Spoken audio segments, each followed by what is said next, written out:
what makes me think this is gonna be the one that knocks me. I don't ever feel like that.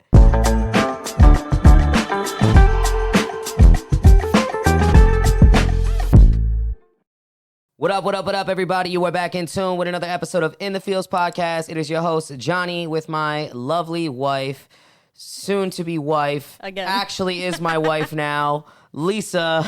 That was and yeah, man, so long. You guys are back. Yeah, man, we're just so happy to even be able to be doing this. And shout out to all the feelers that are tuned in. You guys definitely are part of the motivation that keeps us going. Yeah, we love y'all. Yeah, you guys definitely be showing love, The especially support on, is especially phenomenal. on like TikTok. I mean, even the views. I'll be seeing everybody just kind of tuned in, and I just love it. You know what I mean? I love the feedback, and of course, you know, we have some trolls out there, but you know, Those are hilarious. I will dedicate a segment to them once I compile enough of their nonsense. I will dedicate a segment to them, and we'll I just. feel like overall, it's more positive than anything. Oh yeah, it's though. definitely more positive. Couple funny people, but it's mostly love, man. But you know, what do you expect, man? The internet be a crazy place. The internet is a crazy place. But yeah, man, we're back with another episode. We're almost to episode 20. We're like, I think 2 or 3 episodes away. That's so crazy Hell yeah, man. to me. So yeah, man, we're almost there. But on this episode, guys, we are going to take a deep dive into something I'm pretty sure everybody here can relate to. And I mean, hangovers, man, but not just any kind of hangovers. The emotional kinds. The emotional ones, man. The ones that really leave you feeling like your cup is fucking empty. Yeah. And sometimes those hangovers just... Not even a drop.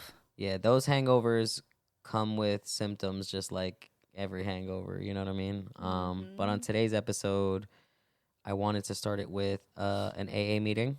Perfect. We have, you know, we always open and invite people to share with us so that this way we can share our perspectives, because a lot of the time, I think we said it in other episodes, where, you know, not everybody is really up for the whole leap of faith when it comes to jumping into therapy. But I know a lot of people utilize not just our podcast, but like other podcasts, even bigger ones. Oh, for sure. You know, I have. They utilize it as like their daily listens, their positive affirmations. And yeah, I like this segment because it opens up the connection between us and our listeners and allows us to really just, you know, really see what's going on out there. And again, guys, you never know when the why in your story is silent and it becomes our story. So whenever you guys are vulnerable enough to share with us and, you know, and give us the ability to share it with our, you know, the rest of the listeners, the rest of the feelers that are tuned in, you just never know when something that you could be going through, somebody else is going through. And the advice that even we're willing to offer to one individual could be touching the hearts of many. So I like that. It's great, man. It's great. I love this. So yeah, let me get into it. Again, guys, our AA meeting, for any of the new listeners that are tuned in, it's our anonymous advice meeting where one of our listeners will send in a situation that they're going through that kind of pertains to the episode and what we have going on here. So we listen or we share that situation or the story of whatever it is that they're going through, and then we kind of dissect it and go into it and give, you know, and offer our best advice from both perspectives, so that this way, you know, hopefully we can, you know, help them get through whatever it is they're going through, help them develop healthier habits, whatever the case is. You know, we genuinely just want a positive outcome from it.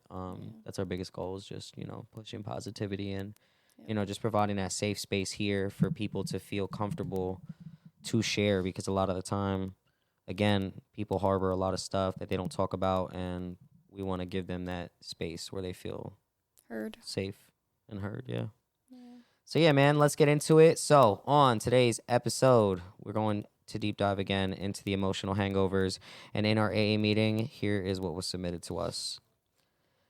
Hey, Lisa and Johnny, I'm a mom of 2, ages 4 and 7, and I honestly didn't expect parenthood to come with this much emotional whiplash. A few nights ago, I totally lost it on my oldest. He wasn't listening, it was late, and I was exhausted, and I snapped. Not just a raised voice. I said things I immediately regretted. Nothing cruel, but harsh enough that I saw his face change. After I put them to bed, I sat on the bathroom floor and I cried hard. The next day, I had what I now know is an emotional hangover. I was still rattled, still ashamed, and everything felt heavy. My partner said, "It happens." But it didn't help.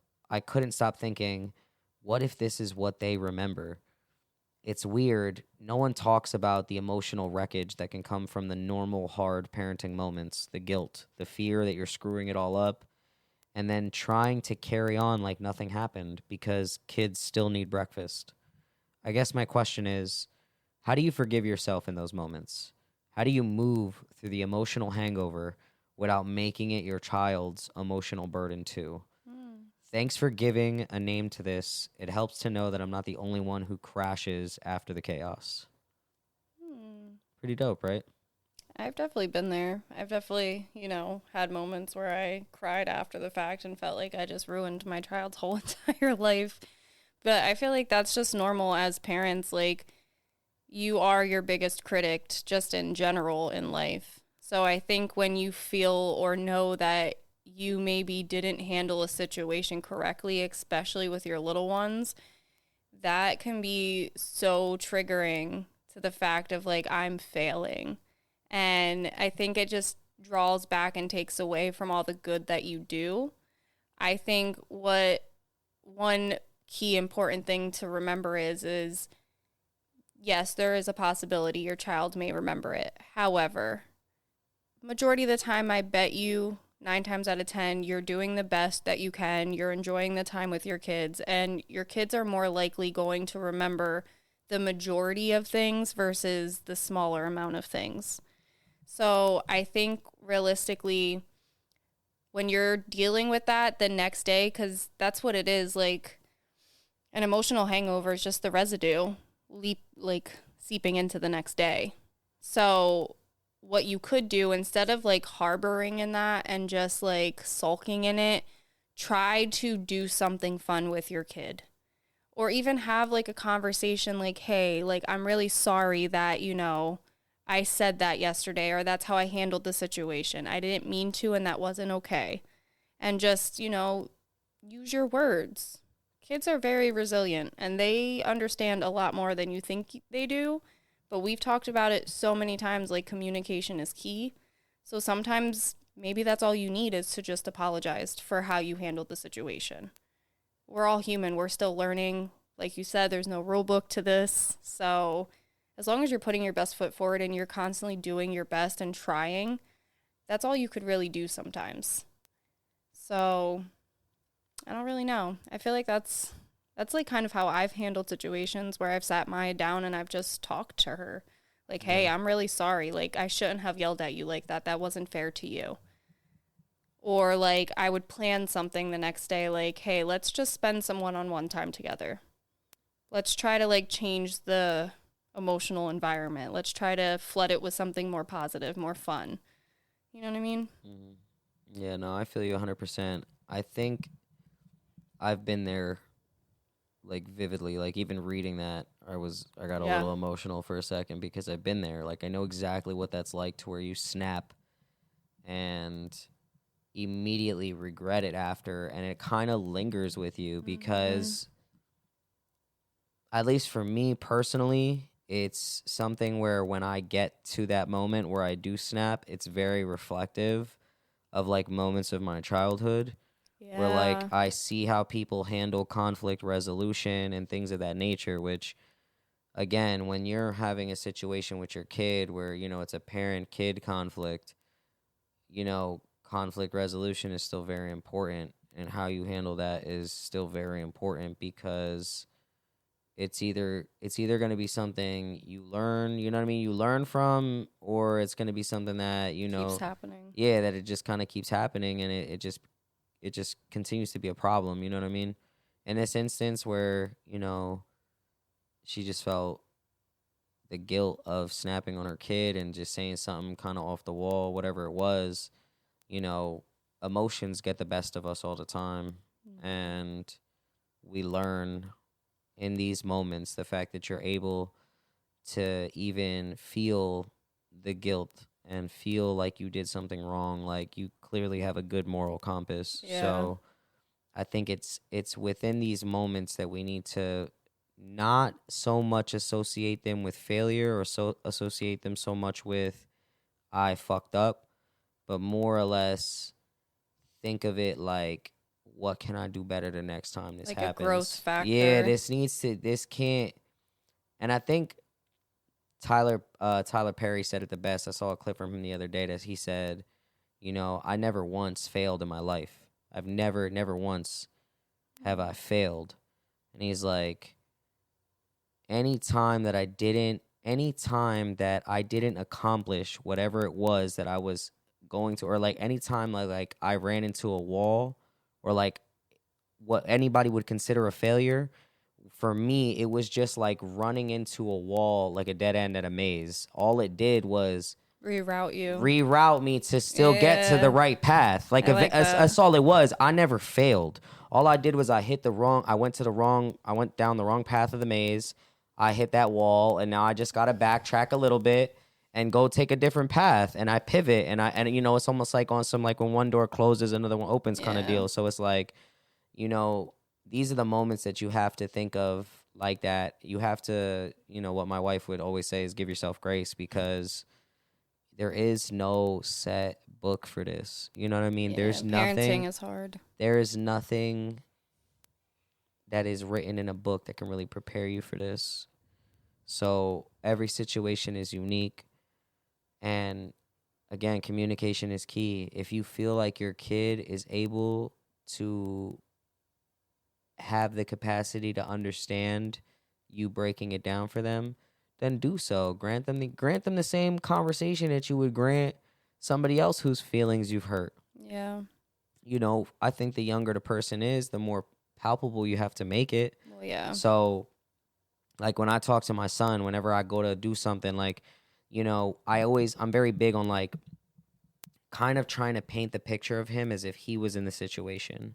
So like, like how would you feel if this, and this happened, but very more simplistic, like something that a 7-year-old may experience. So I'm very big on doing that with my son. Like this way he can kind of understand Yeah. or how it translates into the situation that I'm dealing with as an adult. You know what I mean? So, and I do apologize to my kids whenever I'm out of pocket. So Taking that accountability, I think, is huge, it's even for kids. it's also showing them though too that you can have big emotions, but when you don't manage them properly or they do get out of hand, This is what it could look like. that this is what it can look like, and you have to hold yourself accountable when that happens.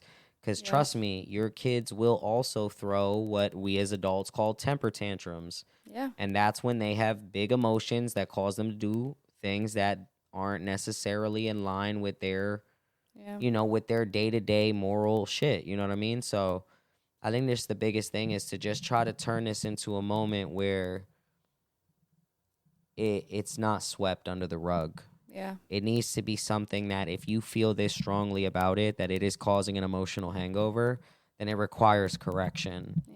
You know what I mean? It would be the same way that if I drank way too much last night and I wake up the next day feeling like shit, then I know the problem is the fact that I drank way too much last night. You know what I'm saying? So then the next time I go out, I go, okay, that by the time I had 4 vodka Red Bulls, I was done. We'll keep it to 2 tonight. You know what I'm saying? Like, and again, it's not to say that like for her instance, like, yeah, sometimes, yeah, you might have to yell at your kid. Like, sometimes you might have to, speak sternly to them, or sometimes you might have to discipline them. Like, that's still all okay within moderation. And, but again, in her case, she was like, yo, I just kind of got a little Yeah, but too I think much. using it as a teachable moment is crucial.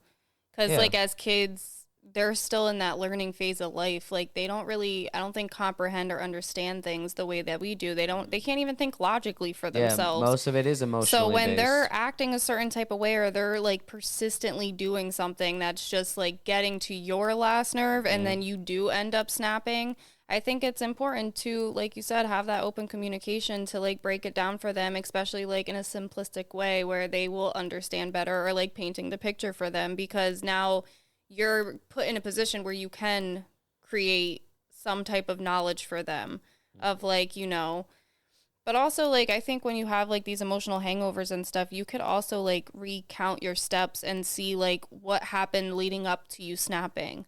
Like, what was it that last straw for you? Like, you know what I mean? But then also look into, like, ways, for example, like, for us, when we know that we're getting to that point, we do that tap in, tap out thing. Like, okay, I need you to take over. Like, I need a minute to step away because, like, I know I'm getting to that point where I'm about to lose my shit.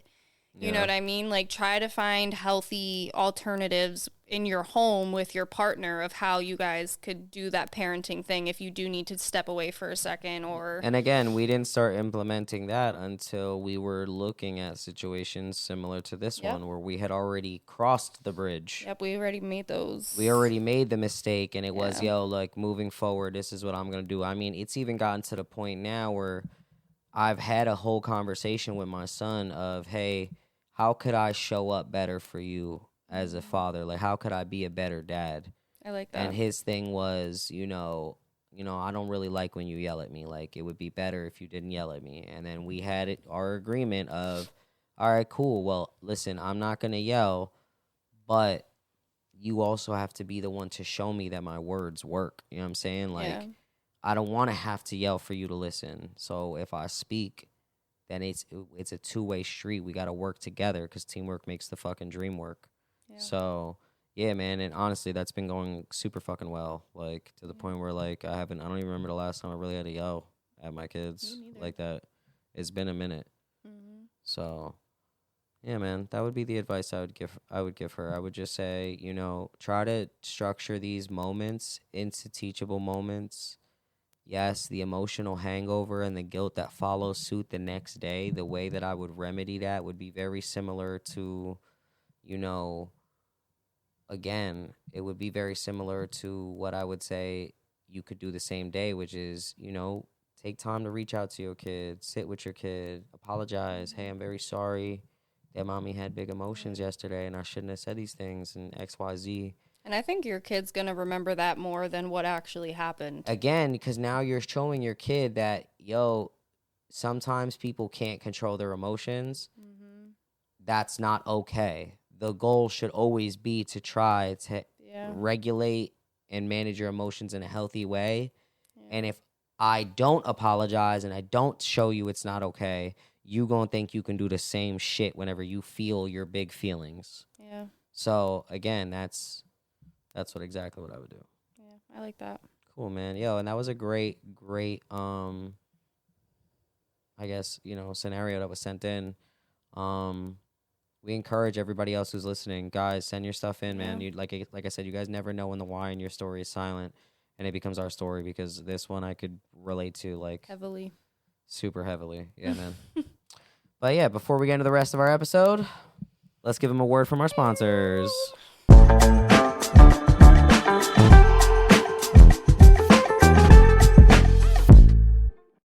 All right, guys, you already know what it is. Introducing Oolalade. The best lemonade. Not only in the 610, not only in the Lehigh Valley, not only in Pennsylvania, not only in the Northeast Hemisphere of the United States of America, not only in America, not only in North America, not only in this continent, but in this entire world. I'm not going to lie. Every single time we've driven around the area this summer, and I've seen these adorable, cute little kids selling lemonade. Every single time, I've said pretty loudly in my car, yo, fuck your lemonade, oolah late or die, because this is it. This is it. If you're not selling oolah, then you're not making moolah. Let's be honest. It is the best lemonade, guys. Made with love, fresh squeezed. Shout out to La Shells. Yeah. Literally, bro. It's growing more and more. I see it on people's stories now all the time. Bro, I be seeing bottles in Allentown, just like driving through the city. You'll just see an empty bottle somewhere of just oolah. And I'm like, yeah, my guy's doing it. But yeah, man, he is everywhere now, man, even all the way out to Reading, which is crazy. I mean, even in the Valley League, I've seen him at the Wee different football games. I'm pretty sure I've seen him at the Tipsy's Car Wash. He's been fucking killing it, and so proud of them and their growth. And again, guys, Oolalade, the only drink sponsor of In the Fields podcast, and the most amazing drink sponsor. I mean, it's the bee's knees, guys. So delish. Other than that, though, back to our episode.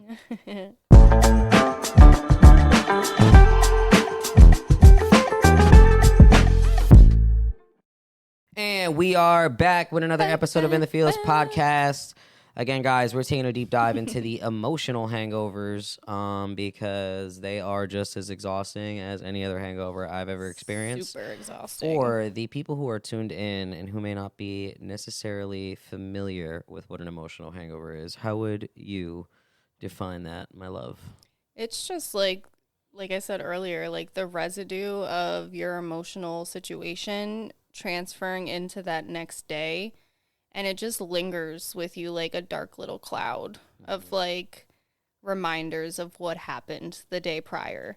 Because I think when you get to a point of being really good at emotionally regulating, you may have an easier time the next day where your hangover may not feel as intense or it doesn't last as long or whatever the case is. But I think when you still are trying to figure out your emotions and where they stem from or what your triggers are, whatever the case is, it can be daunting and it could feel pretty significant. Like I was talking to you about like the emotional detox kit and finding things that help you navigate those emotions the next day and how to better feel and stuff like that. Like I saw somebody was saying like it could be as simple as drinking water and just like, resting. Supposedly you can handle emotional hangovers very similar to how you would handle like an alcohol hangover. Yeah, water, rest, take time for yourself. But it could also be like simple things like journaling, listening to certain music that uplifts you, makes you feel better. Tuning into In the Fields podcast every Wednesday at 7 a.m. I like what you did there. Sorry, shameless plug. that was smooth. Hell yeah. Or even just using communication, talking to a trusted person and, being vulnerable and getting out what it is you are feeling and leaving that door open to getting some advice or some help in navigating what you're going through if it is too intense for you.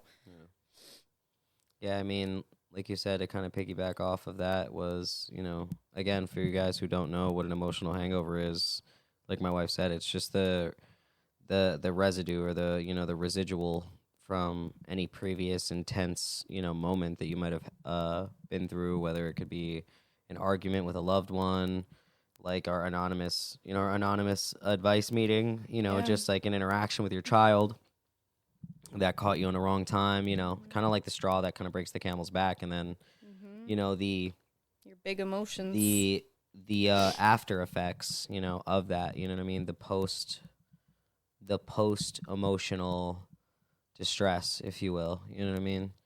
And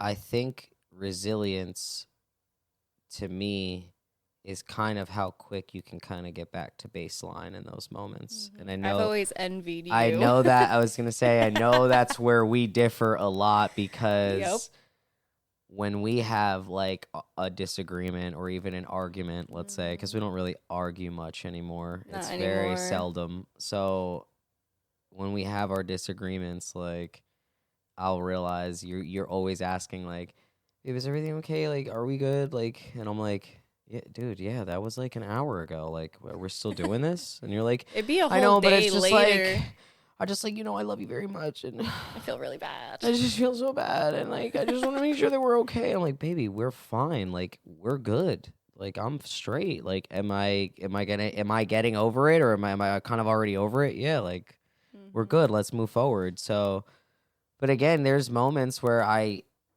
also can't do that. You know what I mean? There's moments where I too have that. It's like I'm fucking depressed. Yeah, I'm very fucking like not depressed, but I'm very like I'm out of it. I'm drained.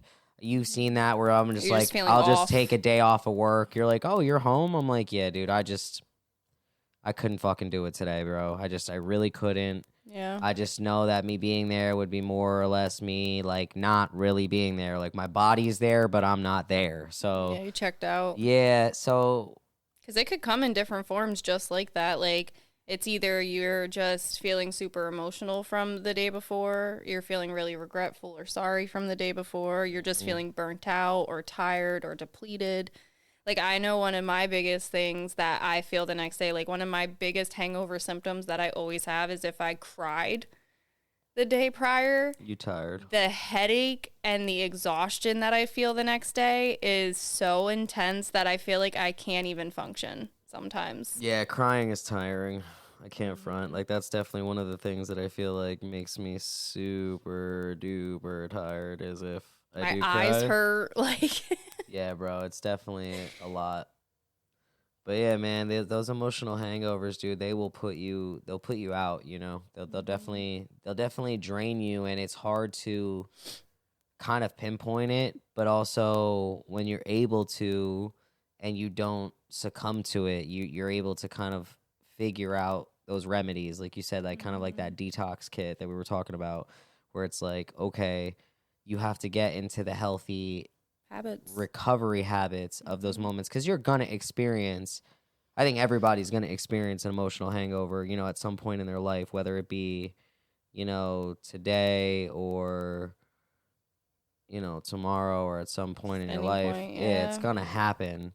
So how you prepare for that or how you manage it is really a true sign of, you know, how aware you are and how in tune you are with yourself because Yeah.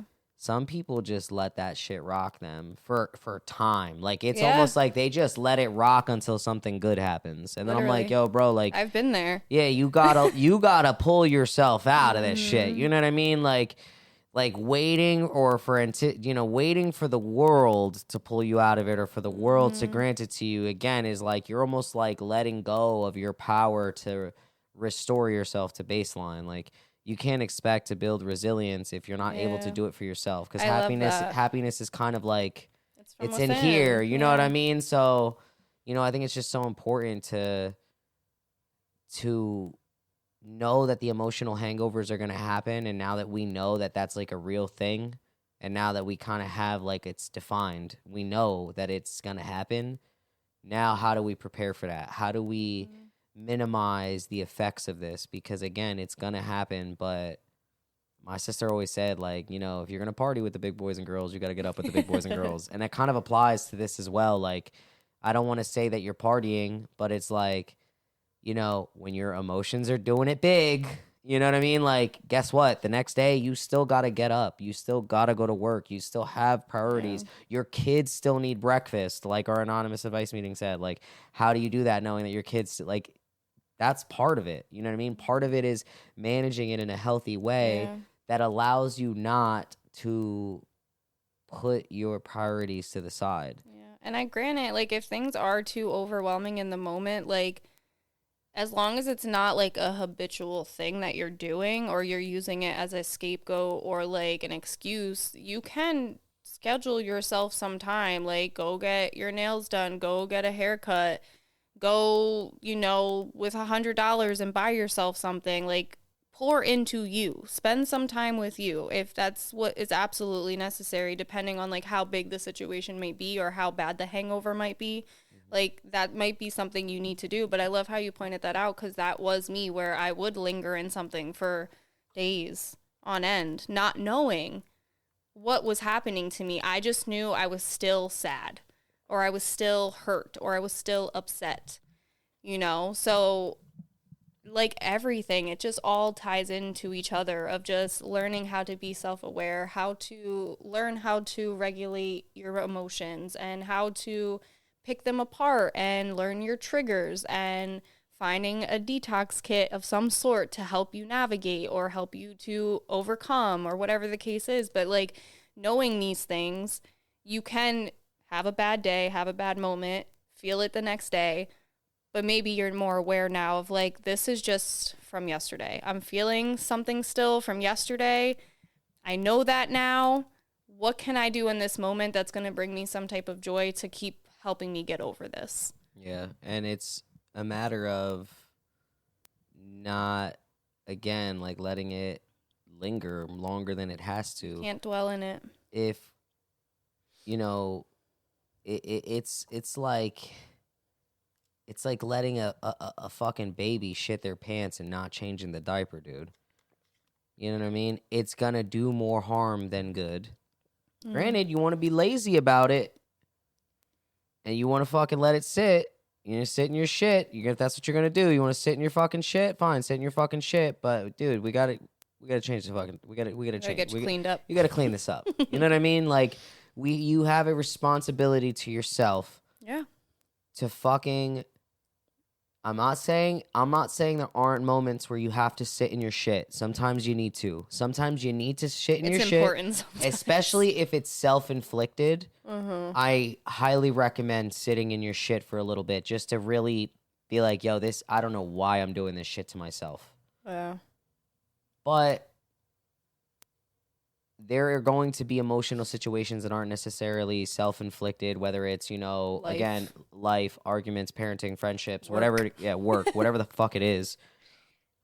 There are going to be other instances that are emotionally draining, and in those instances, we can't really dwell or focus Yeah. on the problem at hand or the mess that may be occurring. The only thing you can do is be very forward thinking, be very,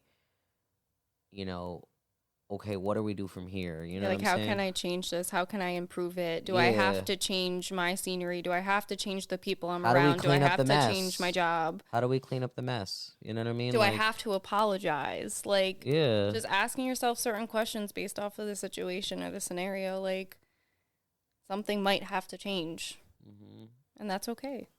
Yeah, and I think too, there being, implementing, and it obviously changes from case to case, but implementing good communication helps too. Like in the instances that like me and you may have issues, what am I doing that's bothering you? How can okay, that's what cool. Let me change it. Yeah. It's making the conscious decision to go, okay, well, let's work together to avoid these.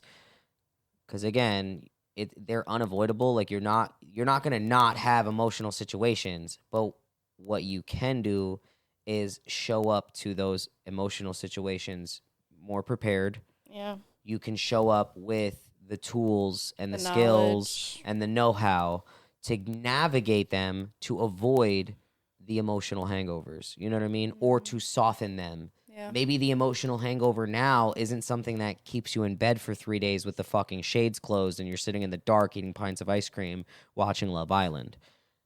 Maybe now you can Still function. still get up the next morning. You maybe be at 80%, but now you know how to manage it and kind of get back closer to baseline to where you're able to not necessarily let your priorities drag or let the life that doesn't stop, Yeah. because the time doesn't stop, life doesn't stop. Tomorrow's still going to show up, but are you going to show up? Yeah. Because that's the thing. If you're blessed to see tomorrow, then you better take You already advantage. won. You better fucking take advantage of that opportunity to show up and be better than you were yesterday. Yeah. That's literally should be everybody's only goal is to wake up and try to be better than yourself, better than the person you were yesterday. Yeah. I think that's one of the hardest things to accept sometimes is the fact that life doesn't stop. Like the worst thing possible could happen to you, and guess what? Life is going to still go on.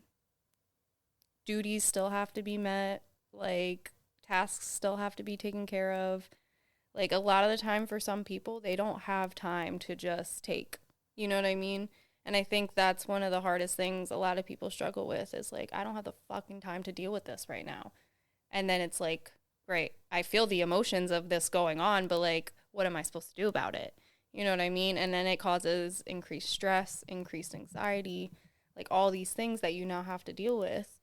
But if you really work towards learning the tools and doing research and figuring it out, when you come across those situations, it might not be as bad. Yeah, man. And I think that's just essential to, making those hangovers, those emotional hangovers, either at least non-existent or at least a million times more tolerable. Yeah. Because they're gonna happen. You know what I mean? We're all gonna go through emotional shit. It's We're unavoidable. human. Yeah, I mean, again, You can't turn emotion off, I mean, unfortunately. yeah, it's just not gonna happen, and you can't stop. The canon emotional events in your life that are going to occur. They're gonna occur. I feel You know like, what I mean? well, all of that happens for a reason. Like, I am a firm believer that, like, it's not being done to you maliciously. Like, Yeah. there's a purpose for everything that you experience in life. Granted, how you handle it or how you decide to deal with the situation and process it, that's on you. But that event happened for a reason, whether it was to bless you with something, teach you about something, like help you grow in some way by teaching you patience or, respect or understanding. Like, I feel like everything has its own purpose. Even if in the moment it doesn't feel like it because it feels very unfair. Like, why is this happening to me? This shouldn't be happening to me. Yeah. It's there because you may not know in that moment, but 5, 10 years from now, oh, now it makes sense. I'm kind of glad that happened. Because if it were not for that, I wouldn't know this or I wouldn't have this. You know what I mean? Yeah. Like, I think it's just switching your perspective all around of, like, what it is you went through. Yeah. That's dope, man. I like that. Yeah. What's up? You want to get into our questions? Yeah, you want to go first? Sure. I'll go first this time. Ooh. All right. Let's take it. Let's take again to here. For all the feelers that are tuned in, it is question time. And for all of the new people that are tuned in, this is the time where we take a moment to ask each other engaging questions that pertain to the topic of every episode. This episode, again, is about the emotional hangovers. So I will go first. And my first question is, what do you wish someone had said to you the first time you experienced an emotional hangover? That it's okay to not be okay. Simple as that. It's okay to not be okay. How can I help? What is it exactly that you're feeling? Just asking me pertinent questions. Because when you're so emotionally driven, you don't think with logic. So when you're in those moments and you're not being asked the proper questions, or you're not even asking yourself the proper questions, that can result in you dwelling in it and staying in it for days on end because you can't figure out what it is that needs to get out of this situation. You know what I mean? Because you're so stuck in the emotional part of things. And if you're not being, guided in some way, whether it be from somebody else or even yourself, your likelihood of staying in that is going to be higher. So I think matching your emotion with logic is probably one of the best first steps of figuring it out. I like that. That's good, man. Thanks. What you got for me? Okay. So, how do you communicate to others? For example, like me, your friends, family, whoever you're speaking to, when you're in the midst of an emotional hangover? Do you need space, comfort, or just understanding in those moments?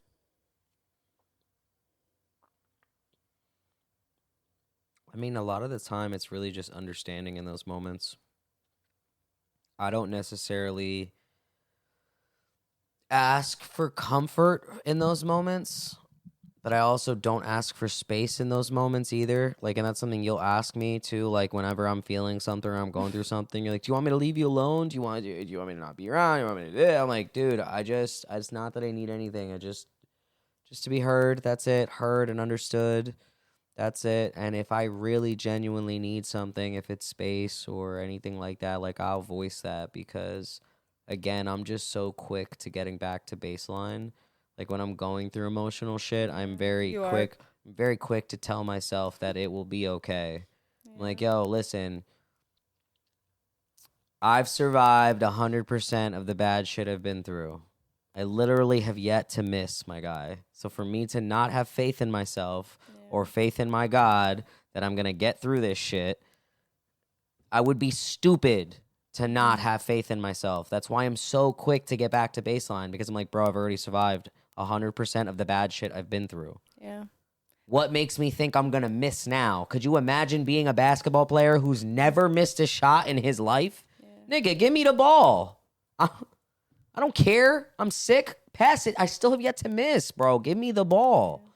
So I just, again, I think when it comes to communicating with my friends or my family, like I I will express what I'm going through if, if I feel like I need to get it off of my chest, but not much that I need. I'll never be on some like, oh, I need a hug or like, that's not like what I need in those moments. I need to just be heard and just let it off if I need to say it, and I'm gonna get through it. That's it. We got shit to do. I kind of like how our questions played off each other because, like, what I said as my answer for your first one is basically what you said. Like, you talk yourself off the ledge. Like, you reason with yourself when it comes to logic. Yeah, and it's just I'm a very logical person about it. I go, bro, based on the stats here, based on the numbers, Yeah. and numbers don't lie. I've survived 100% of the bad shit that I've been through. Yeah. So it's like whenever I get into a situation, I'm like, what makes me think this is gonna be the one that knocks me? I don't ever feel like that. Do I feel like shit in certain situations? Sure, because there's usually some sort of domino effect for me with situations. The worst is when it's back to back to back to Yeah, back bad or things. it's like one shitty thing makes a bunch of other shitty things happen. Like, so it's like that's the only time that like I would say like I ever like dwell on it or even have like a sort of emotional hangover, if you will, is like when it's still lingering, when the problem hasn't necessarily resolved itself, but I know it's something that's going to resolve itself in time. So again, I don't let it absorb or consume me. I'm very much like, it's cool. We got this. Like, we're going to get through this. It's cool. It's fine. You know what I mean? I'm very much like that. Sometimes I feel like the dog sitting in the house. Like I was the going to GIF, say, who's like, he's just sitting in the fire. Everything and is he's fine. like, Everything is fine. he's like, it's fine. I'm going to put it right here so everybody can see it. But yeah, fuck it. You know what I mean? Like, that's how I be feeling sometimes, dude. Yeah, we definitely handle chaos way differently. Hell yeah. All right, man. Yeah, that was good. That was a good question. Yeah, definitely. We're two totally different people. You'll be like 3 days stuck on something. And you're like, you still love me, right? I'm like, yes, baby. Why? I still feel really bad. I need to make sure. Yeah, just double check. Double check it. All right, I got one. Ready? Yeah. All right. What role do you think self-compassion plays in healing emotional hangovers? It's huge. You gotta give yourself some grace, dude. I knew you would like that question. Yeah, because like you have to be patient with yourself and understanding that you cannot avoid life's adversities and bad things because bad things just happen. You're not this super lucky, perfect person where nothing bad ever happens to you. That's so unrealistic. You have to take the good with the bad, and you have to give yourself the grace to understand that you're going to mess up. You have to mess up in order to learn. There is no, like you said, there is no failure. Like, you may have dropped the ball or you may have made a mistake, but that was a learning experience for you to, okay, I know what I did in that situation is not how I needed to do it. So I need to try a different alternative method the next time to see if I get it right then. Everything is a learning and teachable moment, and it's what you do with that matters. You got to give yourself some grace, give yourself some compassion, give yourself some patience, and just continue to pour positivity into yourself even when you mess up. You know what? I know I fucked up there, but I know that ain't going to happen again. I know better now. I know I'm capable of doing better. Reinforce positivity even though you may have messed up, because it's going to change your alternatively you're going to change your perspective of how you're viewing yourself in those moments, which is going to help how you're handling your hangover, because you're either going to pour negativity into you fucking up, and that's going to make your hangover feel worse because you're making it sound so bad. And you're like, oh, I'm a failure, I'm a fuck up, I'm this, I'm that. The more you keep telling yourself that, the more fuck up and failure moments you're going to feel. Versus, yeah, I fucked up, it is what it is, but I know better for next time. I ain't doing that shit again. I'm too good for that. You know, pour some type of goodness into yourself in those moments. Give yourself some grace. I love that, man. Mic drop. Oh, yeah. I'm so proud of you, man. Oh, thanks. You've just grown so much since we first got together. If anybody knows that, it's you. I know. That's why, just giving you your flowers. I love you. I love you. Thank you. Yeah, hell yeah. Anytime. You too. Thanks, dude. I'm super proud of you and the man that you've blossomed into. Thanks. Quite attractive. Ooh. Am I making you blush? Stop. You're giving me fanny flutters. All right. What was that, question 3? That was my question 2. Okay. So this would be your question 2, I believe. No, I asked you to, I think. All right. Well, then this could be your last one. Okay. And then Losing I'll track. ask one more, and then we'll take them home. You threw me off a little bit with your cuteness. Sorry. All right. Can you think of a recent time you've experienced in an emotional hangover? And what was the original event or emotion that kind of led to it? Oh, it's been a minute, man. The last emotional hangover I had was with, a person that I thought was my friend, and I thought we were friends.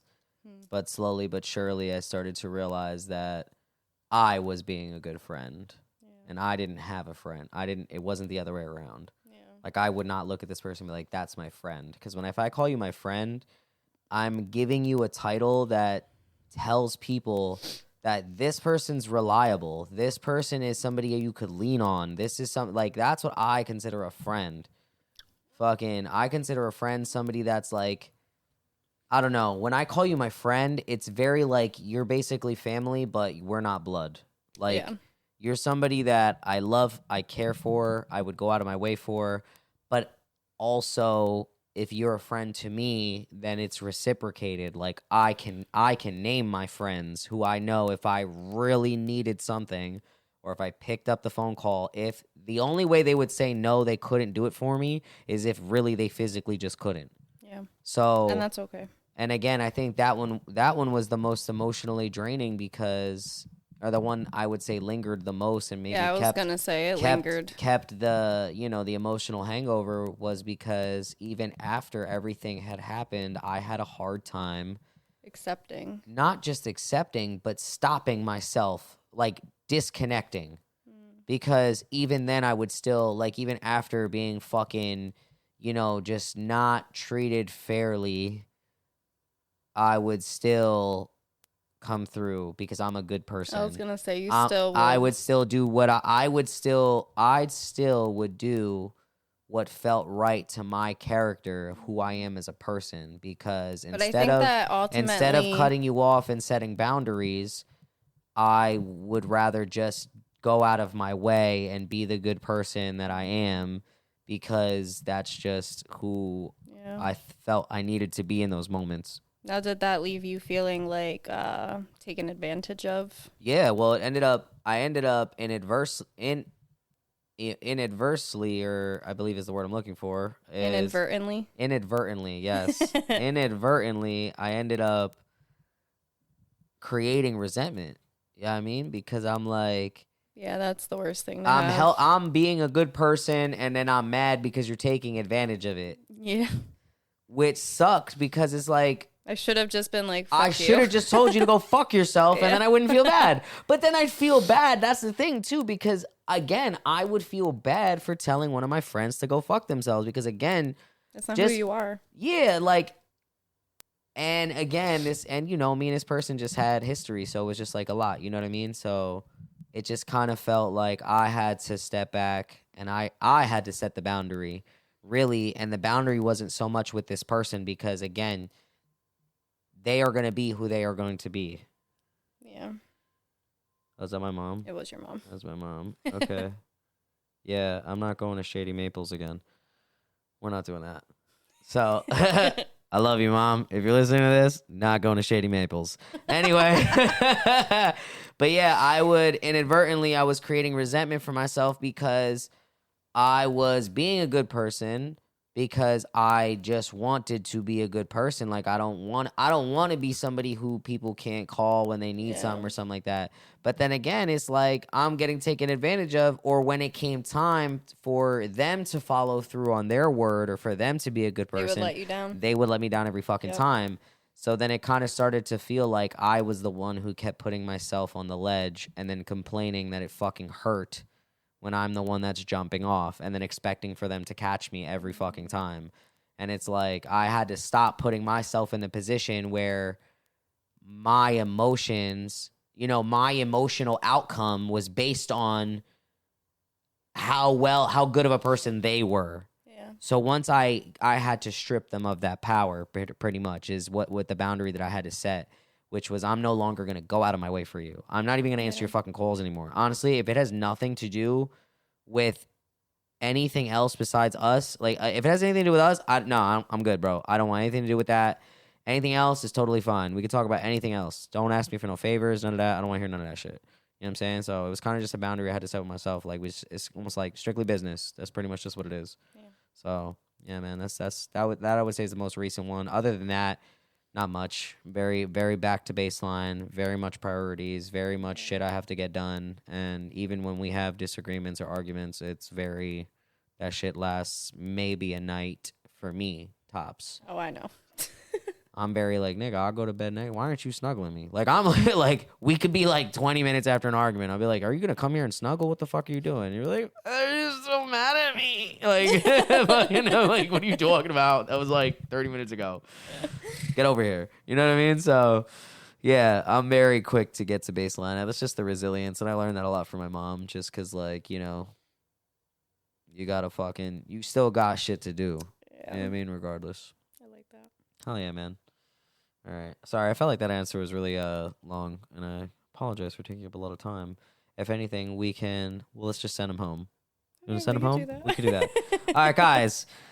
Sorry for these super long, engaging questions, but that's what we do it for, guys. So this way we can, we just get those thoughts thought out, man. And again, you never know when the why in your story is silent. Yeah. So, you know what I mean? We share because there's always something relatable to somebody's listening where it's hitting for them, and they're on the other end of their phone going, man, I'm made of rubber. You know what I'm saying? Like they're doing that on the other side. So, but yeah, guys, so we'll finish it up with a question for all the feelers. You guys know what we do at the end of every episode. So, yeah, man, the question that we want to leave you guys with is, what does an emotional hangover feel like for you, and how do you usually recover from it? Again, drop it in the comments below if you guys see this on YouTube or on the socials, because you never know when the why in your story is silent and it becomes our story. And yeah, man, again, until next time, keep feeling. Keep sharing. And keep it real. Live in the feels, baby. Woo-hoo. Let's get it.